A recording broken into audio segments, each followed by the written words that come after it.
You're watching the ANEC Sports Podcast on YouTube. The show starts right now. Welcome to a new episode of the ANEC Sports Podcast. My name is Sam Frank. I'm the founder and editor at ANEC Sports, covering schools across Northeast Indiana, Elkhart County, and to the good folks down in Marion, Indiana. It's been a long time since I've actually posted an episode on the ANEC Sports Podcast, the actual podcast itself. It's been the first time since around August, I believe. For those that don't know, during that time, there had been changes going on around the office space here, as this is my home, of course, and we made some renovations around the house because it was great, desperately needed around the house. So I could not get an episode posted at all for about 3 months of this show, because typically the ANEC Sports Podcast, they are typically aired on Sundays, and Sundays have become very difficult for me to get a show on these days because of that being in play. And then on top of the fact, by the time you get to October and November, things start to really pile up in terms of other things going on personally in my life. And I've had a lot of changes going on in my personal life as well, from a career standpoint, as well as a business standpoint, with the ANEC Sports podcasting network expanding and creating shows specifically for more specific sports that demands more time consumption to be placed upon those shows as well. So unfortunately, the ANEC Sports Podcast has been placed on a quiet hiatus since August. Not that I meant for it to happen, but it's just things have kind of changed in a very fluent manner, if you would. And so unfortunately, we have not been able to post the ANEC Sports Podcast since August. But my guess for a New Year's resolution for 2026 is this will come back in some capacity. I don't know if it'll be every week. I don't know if it's exactly going to be Sunday at this point. And now with just being basketball being placed the next few months, have more time to work with the ANEC Sports Podcast. But hopefully with this podcast, we can look back at some of the fall sports that we were unable to really talk about because of the changes going on behind the scenes.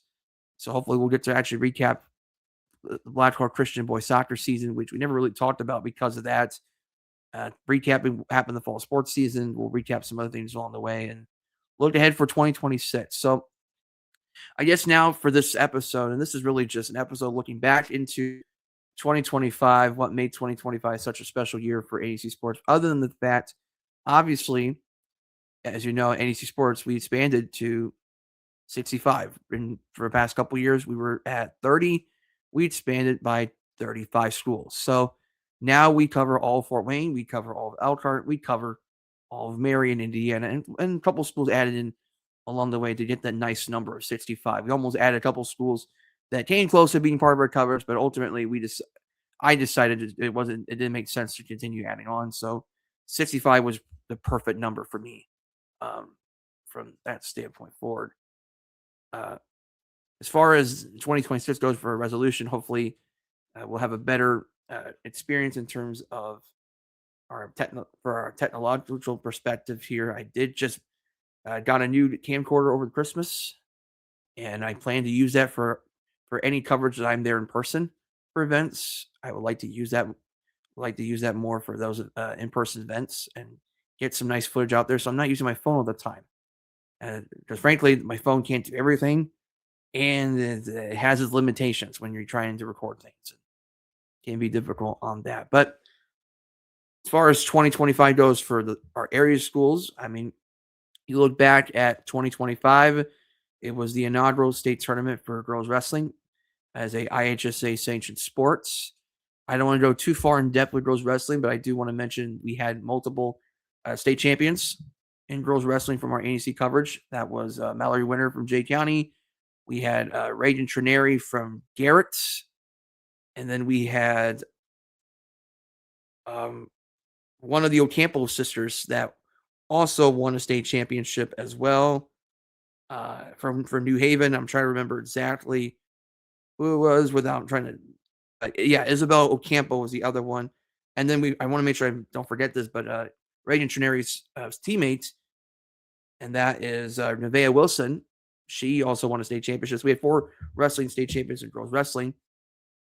From that standpoint, so that was memorable there. The first ever girls wrestling state champions in IHSA history, as well as for ANEC Sports We also had the basketball state tournaments, and for girls basketball, we had the state champion Norwell Lady Knights winning their first ever state championship, defeating number 1 ranked Greensburg and previously undefeated Greensburg, I believe, by 9 points. I think it was like 53-44, if I recall, in that state finals.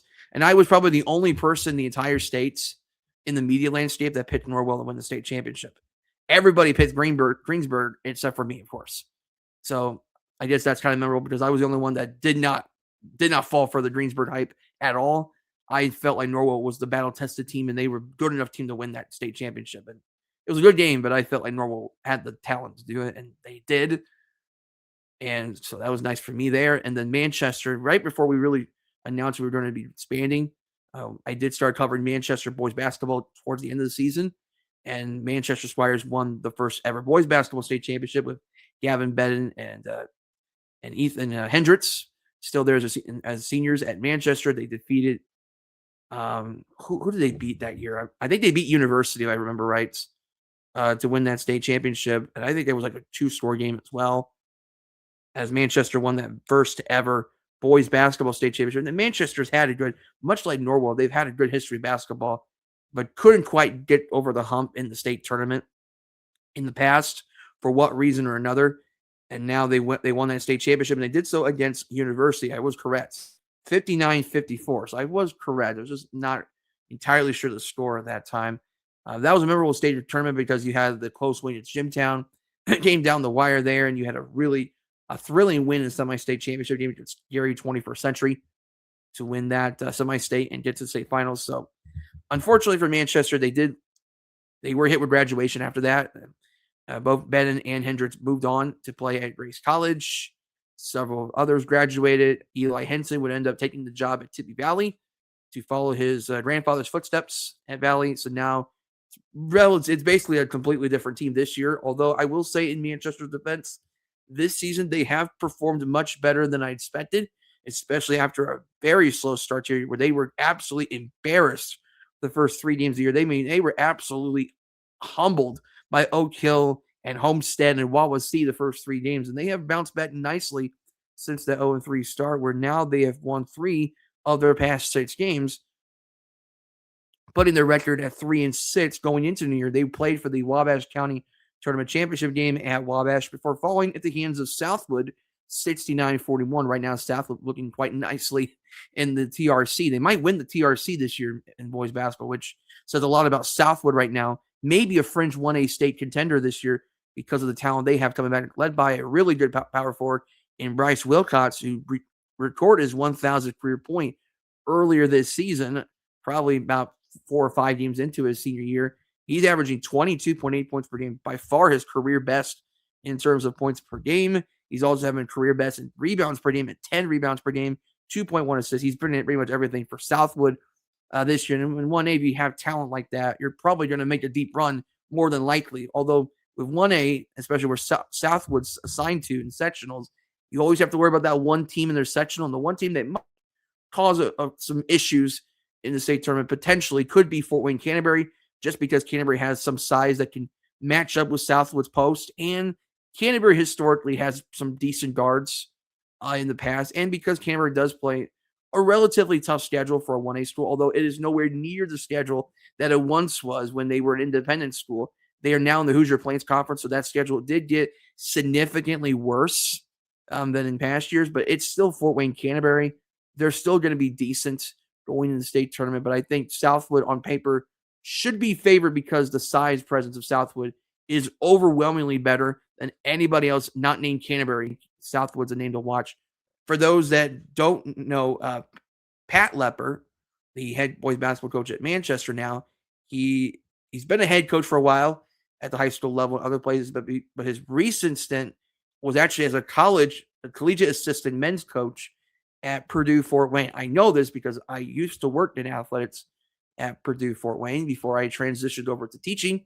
So I have known this program for a bit beforehand because I've obviously did behind the scenes work for the university. So I've been aware of Pat Lepper in the past, and good to see Manchester playing well as of late here with the Squires. Young team, but still some decent athletes there, led by Wyatt Stroll, who I think he had 39 points in a game like a week or so ago. I'm trying to remember what game it was exactly. It was against Laville that he had 39 points in that 15-point win against the Lancers, 66-51 in that contest. We'll be curious to see what Manchester looks like moving forward on that. When we transition over to the spring season, obviously with softball, we had a lot of great softball teams this year. Leo at Norwell and Woodland had a nice year. South Adams had a magical run to regionals, walk-off win in the sectional championship game. You had a really good regional game against Central Noble, who won their first sectional since the 2012 season, won their very first regional at home, no less, for Central Noble against South Adams after beating Eastside in sectionals, who had been their nemesis for a long time at Central Noble. And they made it all the way to the Final Four, if I recall, in softball. Couldn't quite get over the hump in the championship game in semi-state, but Central Noble did make a nice run to the state tournament and whatnot. Nearly made it to state finals in a year where Coach Pearson went through a lot on off the field because of the stroke that he had during the season. You know, the team kind of rallied behind that over the course of the year. So it became kind of a memorable year from a lot of different angles for Central Noble. From that standpoint, you know, baseball, Bluffton finally got over the hump in the ACAC. They finally won their first conference championship in baseball since like 2008 or something like that, if I remember correctly there. Let's see, Westview had a nice year in baseball. I remember that from this past season. Northeast States. Leo won the conference in baseball, which was nice. Lakeland finally, they won their conference championship, and they won their first outright conference championship in 50 years for Lakeland. Unfortunately, they couldn't quite get over the hump in sectionals, but because they lost to Westview in the sectional championship game, and then Westview made it to, they went to semi-state, if I remember right, and they fell to Boone Grove in that semi-state for the Westview Warriors.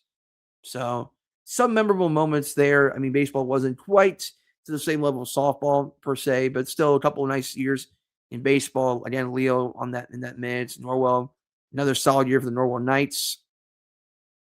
And then track and field.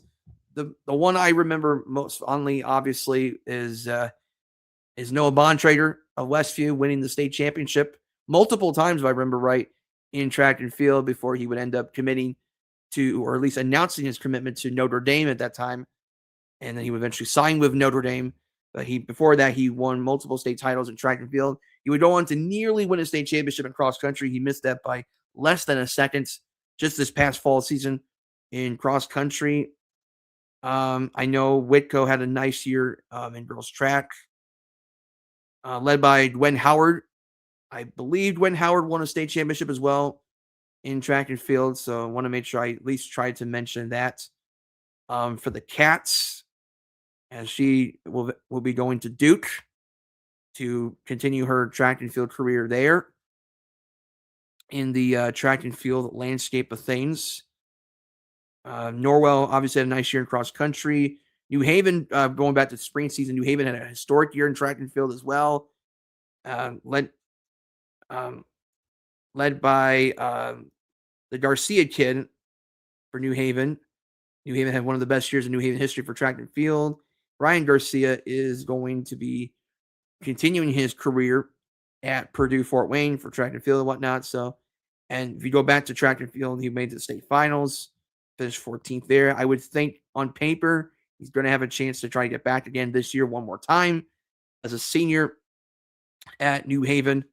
He was also selected as Mr. Indiana Mr. Cross Country for 2025. So really was just a memorable year for New Haven distance and track and field for the Bulldogs. In that landscape of things, volleyball was a great year as well for the area. You had Abby Powell breaking out this year for Southern Wells. Raiders finally getting their first ever winning season in 50 years of girls volleyball. They never had a winning season until this year. They nearly won their first ever sectional. They were up 2-0 against Northfield, and then Northfield broke their hearts and won 3 in a row for the reverse sweep But it was a great match, that championship game in Southern Wells. A lot to be proud of. They're going to bring most of their team back, although they're going to have to replace their setter at the very least. I think they might have to replace one other player, but most of the team is still back for next year. And Abby Powell, obviously, still 2 years left for her.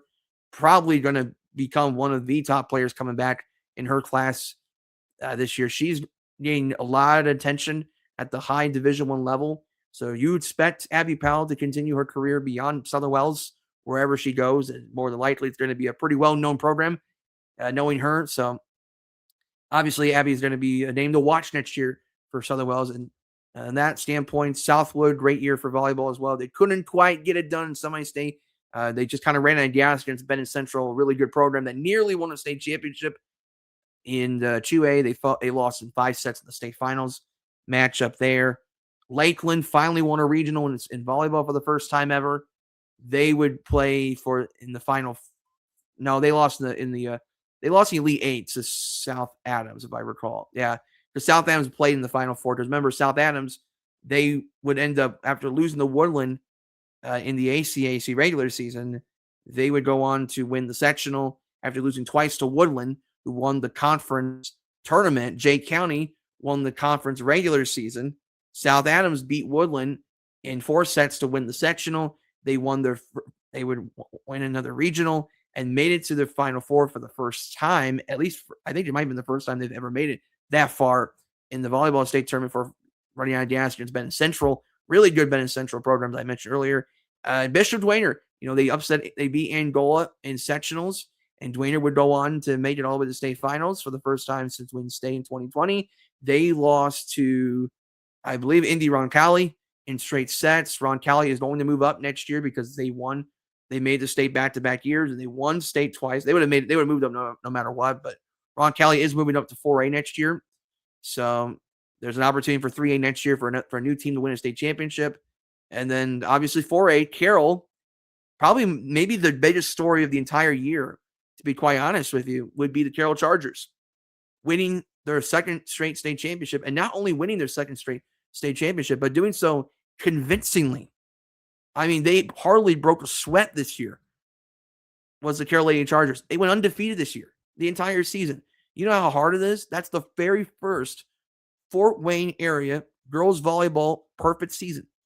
They've never had one before, nor did they had a team repeat as a state champion from Fort Wayne. So Carroll was obviously very special because that team brought basically everybody back except for one player, but all the big guns at Carroll came back for this year. And it was a special year. I mean, that team was just beautiful. It was a beautiful season for Carroll. And Bailey Sines would go on to be named Miss Volleyball for the state of Indiana. I mean, Bailey had an amazing career. I mean, just a remarkable career for Bailey Sines, who is going to be playing college volleyball, the same area where her mom played collegiately, and that's IU Indy. At the time when her mom played was IUPUI. Now they're called IU Indianapolis, which for many of us, we just say IU Indy just to keep it short. But Sines is going to be heading down there next year to play collegiate volleyball. So really just a great year for volleyball. And that's not even counting, Maya Harris capped off an amazing career at Angola. She's going to Illinois, in Champaign, Illinois, playing the Big Ten. You got Southwood. They're going to be back one more year. They're going to be back getting a lot of their kids back for at least one more year. Shania Ramey did commit to Kentucky in the SEC, and Kentucky almost won a national title. They were swept by Texas A&M, if I recall. So, Shania Ramey is going to be really excited to be part of Kentucky after her Southwood career there. Trying to think who else I'm thinking right now. Warsaw had another amazing year as well for the Warsaw Tigers, led by one of the great liberos in the state, and the coach's kid, and that was the Indiana commit, Ellie Hepler. Amazing career for her. She's going to IU. She'll be playing the Big Ten as well, joining a couple of locals as well, one of which, at least at the time of this recording, Ella Boersma, as far as I know, is still an IU Hoosier. So there's going to be some local flavor down in Bloomington next year for that, as IU looks to continue to build up their volleyball program, just like they built up their football team. As a Purdue fan, it hates me. I hate the fact I have to mention IU football in the same limelight as all their other successful teams But here we are. That's the world we live in today. And that sort. Also, we want to mention West Snowball quietly had a great season of their own. They won the NECC. They were ranked in the state all year in 3A. Unfortunately, they just couldn't. They just got outplayed by Northwood. I mean, Northwood was red hot going into the state tournament, and frankly, West Snowball just couldn't quite match their intensity of Northwood. Northwood just played better than them, just to put it lightly there. I mean, that happens. Some teams just get hot at the right time, and Northwood, the battle-tested Northwood Panthers, the Red Slam, whatever you want to call them, they got hot at the right time, and they felt like they kind of were disrespected statewide, and they made a nice run in the state tournament. And, Northwood played in the regionals, played well, lost a close one to Dwayner. In the Elite Eight, I should say, of semi-state. I apologize. They played in the Elite Eights, or actually the Final Four of semi-state. Take that back. They played in the Final Four semi-state for falling to Dwayner in 4 sets. They allowed Dwayner to make it to the state finals. There's a lot of great teams like to mention here, but personally, we don't have that much time to talk about every team here. But yeah, there's a lot of excitement for next year for girls volleyball. And then also we want to mention soccer. Girls soccer was pretty good. Bremen made it all the way to state for the first time after not winning the sectional before this year. Bremen finally gets a deep run in the state tournament. They upset Westview in penalty kicks in the sectional championship game to do so. We were talking about Elkhart Christian and Westview, right? We were talking about those two being like maybe they're the two best teams in the sectional. And then you got this Bremen team. They're a pretty good team, but are they as good as Elkhart Christian and Westview? Are they going to get over the hump? And Bremen, Westview beats ECA. That already enough brought some noise in that sectional. And then you get this Bremen team, I don't want to say out of nowhere, but it just kind of caught people off guard, if you would. And they beat Westview in penalty kicks. Westview almost won semi-state last year. They made all those deep playoff runs, rich history in soccer for the school. And here's this Bremen team with very little playoff success, and they beat Westview in penalty kicks. Oh, man. And you could just tell they just rode that momentum all the way through the state finals. Unfortunately, they did run out of gas in state finals down in Indianapolis, and they lost to a really good program down there. I'm trying to remember exactly who it was. It might have been one of those Evansville schools down there. Or no, actually take that back. It was Heritage Christian that they lost to in the state finals. But still, Bremen had an amazing year in the playoffs and in real soccer. And then on the boys' side, Blackhawk Christian, they were the big story in the soccer landscape in the area. They would end up going undefeated in the entire season. They won a thrilling game in semi-state and penalty kicks against Covenant Christian, and then they dominated the state finals against, I believe it was Indianapolis Cecina, if I remember right. I believe it was Indianapolis Cecina they beat in the state finals, and James Nebas had a hat trick, I believe, in the second half to shut out Cecina 4-0 and winning their first ever soccer state championship for Fort Wayne Blackhawk Christian. That's a school that's been a lot of success in recent years.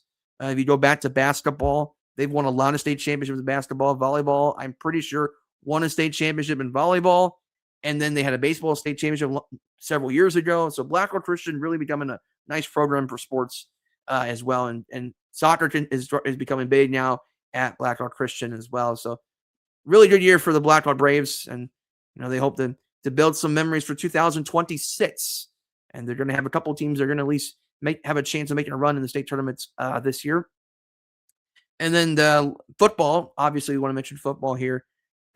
Great year all around. I mean, the Adams Central had a great year. They just couldn't quite get it done in the fourth quarter against a really good Andrean team that ended up winning states in 2A. I mean, Andrean deserved it. I mean, they played just a little bit better than them in the semi-state, and Andrean was their toughest test last year. So you might as well say Andrean deserved it because they were Adams Central's toughest test all year. Eastwood with that amazing run in the regular season. They won the TIC. They made it to regionals after a thrilling win against Alexandria in sectionals, which is going to piss off 1,000 Alexandria fans after saying that once again for the last time in 2025. I can go on and on here. Churubusco repeats the small school division champions in the NECC. How about Angola out of nowhere in the Northeast Corner Conference's big school division? They would go on to win sectionals, right? After West Snowball won the division back. It looked like the Chargers were going to win that sectional. This was going to be the year. They were leading by 2 scores in the fourth quarter, and Angola, with this thrilling comeback, Hawk Hasselman, here comes the Hawk. Angola beats the Chargers. They were going to lose to Garrett. They get, they get a couple bounces go their way. They get a big score, recovered onside kick, get a field goal with 3 seconds left to win the game. And they almost beat Knox in regionals. Like, what a year for Angola. And obviously this would be the last year. This would end up being the last year under Andy Thomas, who recently announced that he is stepping down as the head coach at Angola.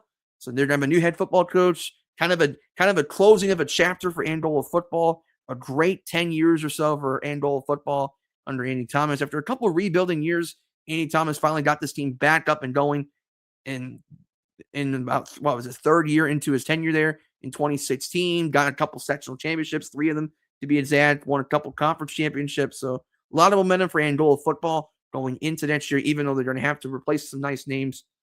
Hawk Hasselman being one of the biggest ones in particular. They'll have to get a new quarterback next year. But overall, I mean, there's just a lot of excitement for the football program. I want to mention Alex Thomas, another thing they'll have to replace as well. But still, a great year to close an era of, I would say, pretty good run for Angola football, all things considered there. With that, Garrett's going to be an interesting team. See what they look like next year. West Snowball's going to have some pieces they're going to have to replace as well. So the big school division is going to look a bit. Lakeland's another one that's going to lose some big names, especially Braden Holbrook and Keenan Royal. So the big school division is going to look a lot different next year.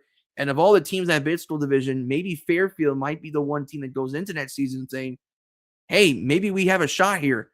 So we'll see. I mean, Garrett's going to be in the midst again next year, I would think. West Snowball will somehow be in the midst. They have some nice underclassmen coming up at West Snowball, so they should be fine.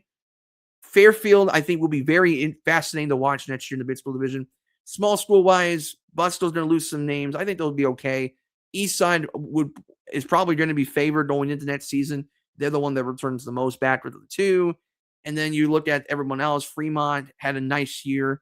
Can Fremont build on that season? They almost won a section of their own. Central Noble, Prairie Heights, what can they do next year? They got 2 programs that are struggling to win games of late. You look at the ACAC. Adams Central is going to be Adams Central once again. South Adams made a nice run in 1A. Just they couldn't quite get it done in semi-state. They lost to Pioneer, a really good team in the semi-state. South Adams got some names to replace. We'll see what they can bring. Bluffton's going to return a lot back after losing to Adams Central 2 years in a row. Bluffton's going to probably be favored going into next year in that sectional because now you don't have to worry about Adams Central anymore, at least for the time being. So Bluffton will be a name to watch next year to try to threaten of winning the ACAC and then winning the sectional potentially next year with a big senior class coming up for the Bluffton Tigers. You look at Heritage. What can the Heritage Patriots bring in 3A? What does Eddie Fields bring to Jay County next year after a kind of a transition first year for County? Woodland had a young team. Can Woodland build their team up next year as well? Southern Wells quietly had a solid year, all things considered. After some rough years for the Raiders, can they continue to move up as well? ACAC looks pretty interesting.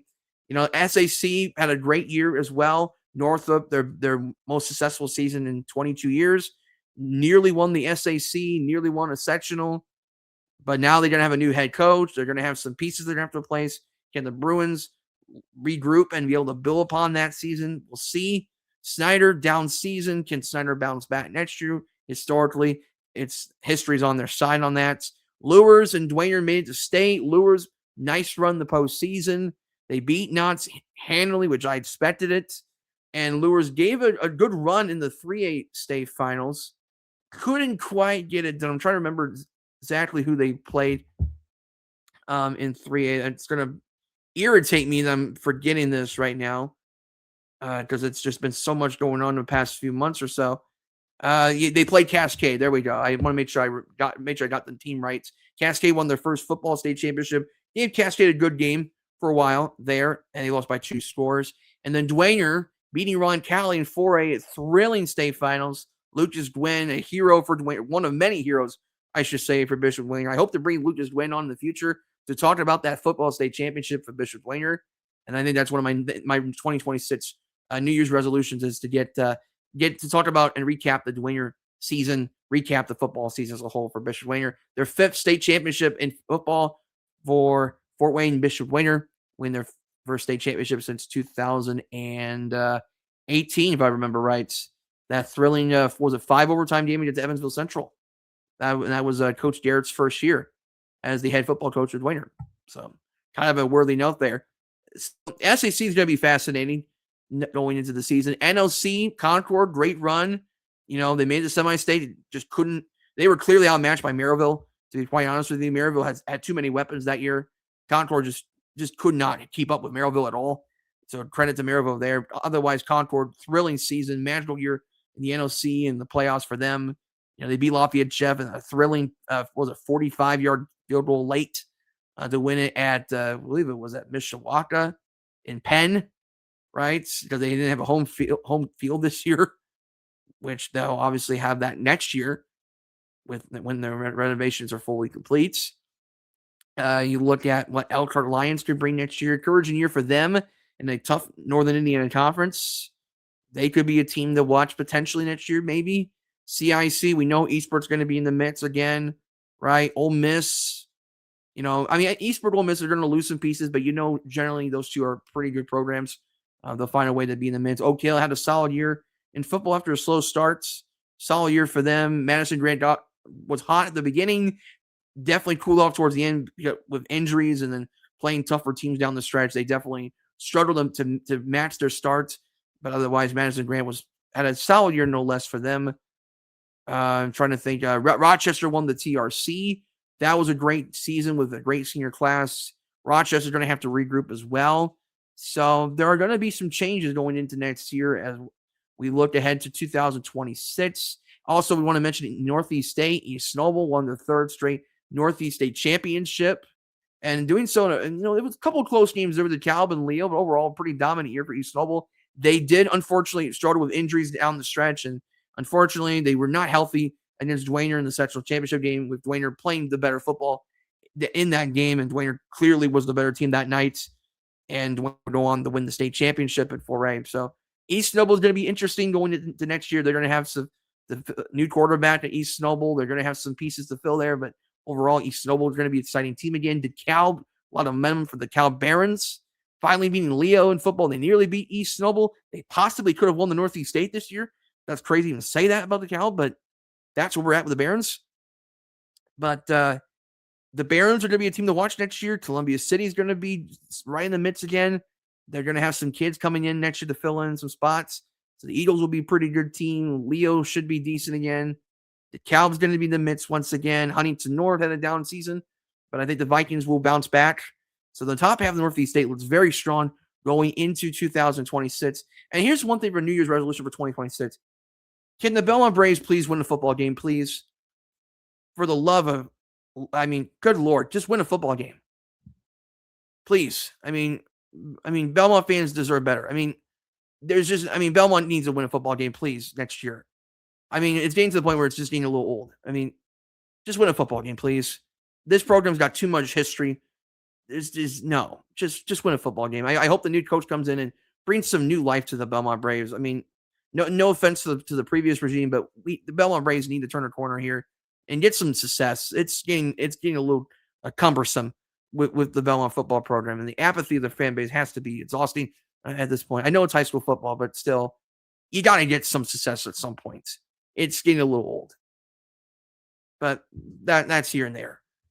But I think that's all I pretty much have. Also, not to mention the Northern States Conference. Tippy Valley looks pretty good as well. So Valley's going to be a nice team coming into next year. Bremen's always going to be in the midst as well. Jimtown, hopefully a bounce back season for the Jimmies for Jimtown. By the way, a nice year for volleyball too. They had a nice Cinderella run in volleyball, beating Bremen in the sectional championship game. So I want to make sure I mentioned that for Jimtown. And then lastly, as we shift our gears to the winter season, and obviously basketball, great start going into the new year with the NECC looking pretty interesting with Fremont and Eastside and Angola, all very much in grasp of making a nice resume going into the state tournaments. You got the Northeast State, Norwell, Belmont, pretty much a crash course of those two playing in a few weeks for the Northeast States. state tournaments could be very interesting with Norwell in 4A. Belmont may be the favorites to make it to state in 3A North. Maybe. Belmont looks really good right now. They look like an immovable force, if you would, for the Belmont Braves in the Northeast State. ACAC, this week's going to be interesting with Jay County Woodland, and then next week you got the Bluffton game, and then the conference tournament. Obviously, NECC has their tournament as well. Can Woodland get it done? They have not won this conference in a while. And I want to say it's been over a decade at least since Woodland last won the conference.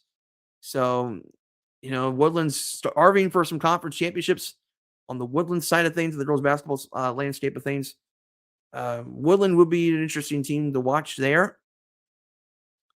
in girls' basketball. And you look at the CIC, right? Oak Hill is going to be fascinating to watch. They have their Grant 4 tournament coming up this weekend, but Oak Hill is going to be right there with Alexandria in the CIC championship. On the boys' side, you have Oak Hill just winning the Grant 4. They might be the favorites to win the conference again, and they got 2 talented kids on that team, and they might be a team to watch in 2A. I think they're ranked number 1 now in 2A. They're one of the top teams in 2A going into the second half of the season with Oak Hill and very much the 2 top teams in Northern Indiana, at least in our area, 2 of the top teams in 2A, and Bishop was not too far distant third in 2A North, at least our area school's purpose, that is. I mean, you look at the NECC boys, Westview's the favorite. Fairfield looks pretty good. Maybe Fairfield can give Westview some trouble, but we do think Westview's the heavy favorites going into the second half of the year. Northeast A, Columbia City, New Haven, very much those 2 teams are in the midst. Huntington North, not too distant third. So those 3 are very much in play for the Northeast A. ACAC, it's looking like it's going to be a Wild West again in the ACAC boys. We think Heritage is favored, but Jay County looks good. Bluffton looks better. You just never know, right? In that Wild West of the ACAC, CIC, again, I mentioned Oak Hill will be favored. Blackford's a pretty good team as well. Eastford, not too shabby as well, but clearly Oak Hill's the favorite in the CIAC. At least we think so on paper. And then you look at the SAC, girls-wise, Homestead's favored in the SAC, but Snyder is starting to get healthy. Maybe the Snyder Panthers can give Homestead a run for their money in the SAC. Maybe Northrop, but I'm not sure if I'm 100% confident on that with Northrop. But Snyder looks interesting in the SAC. On the boys' side, Southside, what a year it's been for Southside so far. They're 10-0 after winning the Delta Holiday Tournaments, led by Javon Irby's 3 at the buzzer to beat Delta. Southside, the best season in nearly 30 years, and it's looking like this might be one of those all-time great Southside boys basketball teams with Terrence Jordan, Javon Irby, and all those other guys. I'm completely forgetting right now, but this Southside team is loaded. You got Homestead with Matt Welker, and you got Jake Kuhlman. You got the Ryder Imo kid there. Nice underclassman Homestead. They're very much in the midst in the SAC. Maybe Wayne, maybe Snyder can stay up. Maybe Northside can win a couple of conference games, catch up with the other teams. But right now we're looking at Homestead and Southside and the SAC boys. NLC, girls, Warsaw Northridge seems to be the matchup that decides the NLC. And we'll see that in a couple weeks, which ANEC will cover the Warsaw Northridge game.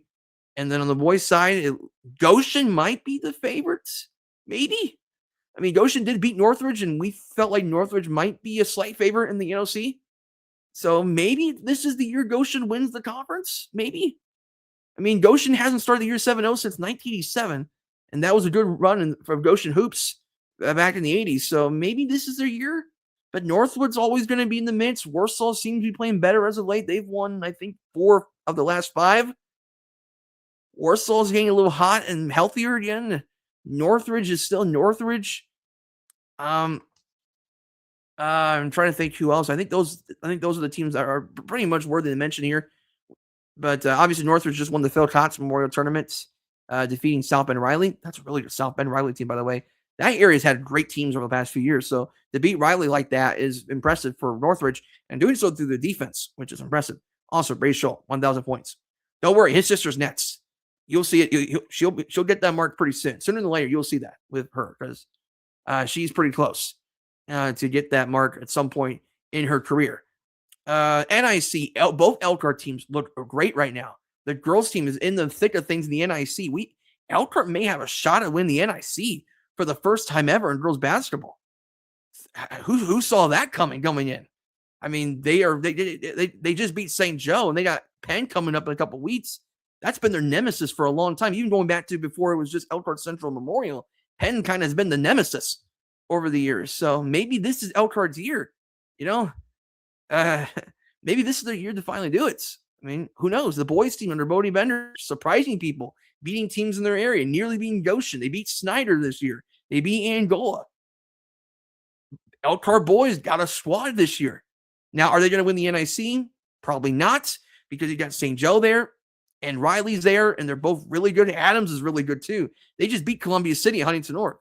So the NIC is loaded in the top, but Elkhart looks pretty solid, all things considered. Considering where they were last year, where they only won 4 games. The Lions' future is very promising for the Elkhart Lions. They got a freshman starting on that team in Caleb Anderson Mitchell. They got a nice squad coming in. So basketball looks pretty good right now for ANEC Sports, and we're excited to see what 2026 can bring for the hoops landscape. And then wrestling, we're going to be having the wrestling team state tournaments coming up. We just went through some of those girls conference tournaments over the past few weeks, and we'll have some votes for Performer of the Week for those coming up, I think, tomorrow, for at least the previous week, which was right around Christmas. We'll have one again on next week for this week's action, and then we'll get back to the swing of things with January and go from there. So I think that's pretty much it in terms of recapping 2025, looking ahead to 2026. Also want to mention one real quick, Warsaw girls basketball, amazing start for them, 14-1 on the season. They beat Norwell twice, one of which came in the Hall of Fame Classic at Newcastle. A Norwell team was ranked number 1 in the state coming in. They beat Homestead earlier this year by 13. They basically ran them off the courts in that game.